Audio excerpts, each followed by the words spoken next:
بسم اللہ الرحمن الرحیم۔ امید ہے آپ سب خیریت سے ہوں گے۔ آج جس موضوع پر گفتگو کرنے جا رہے ہیں وہ ہے سوانح عمری اور ابیتی میں کیا فرق ہے۔ سوانح عمری کو انگریزی میں بایوگرافی کہتے ہیں اور ابیتی کو آٹو بایوگرافی کہتے ہیں۔ سوانح عمری وہ صنف ادب ہے جس میں کسی فرد کی پیدائش سے لے کر وفات تک کے تمام واقعات، اس کی ذہنی و عقلی نشو و نما کے مختلف مراحل اور اس کے شخصی کارناموں وغیرہ کو تفصیل کے ساتھ بیان کیا جاتا ہے۔ سوانح عمری میں لکھنے والا دوسرا ہوتا ہے اور ابیتی میں شخصیت اپنے بارے میں لکھ رہی ہوتی ہے۔ ابیتی اپنی زندگی کے احوال واقعات کے بیان کا نام ہے۔ اسے خود نوشت بھی کہا جاتا ہے۔ ابیتی میں محض احوال واقعات بیان نہیں ہوتے بلکہ اکثر اوقات لکھنے والے کی داخلی کیفیتوں، دلی احساس، شخصی و عملی تجربوں، زندگی کے جذباتی پہلوؤں اور بحیثیت مجموعی زندگی کے بارے میں اس کے نقطہ نظر کی ترجمانی ہوتی ہے۔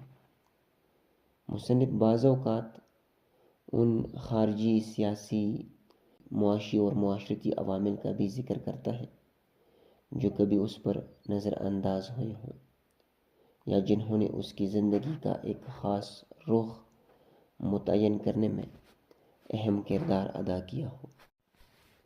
اب آتے ہیں سوانح عمری اور ابیتی میں کیا فرق ہے۔ بظاہر تو سوانح عمری بایوگرافی اور ابیتی آٹو بایوگرافی میں صرف صیغے یعنی پرسن کا فرق ہے۔ سوانح عمری ایک شخصیت کے بارے میں لکھی جاتی ہے اور ابیتی میں ایک شخصیت اپنی زندگی کے بارے میں لکھتی ہے، مگر دور مزاجن ایک دوسرے سے مختلف ہے۔ سوانح عمری کسی فرد یا شخصیت کی زندگی کا مکمل، مفصل اور جامع مرقع ہوتا ہے۔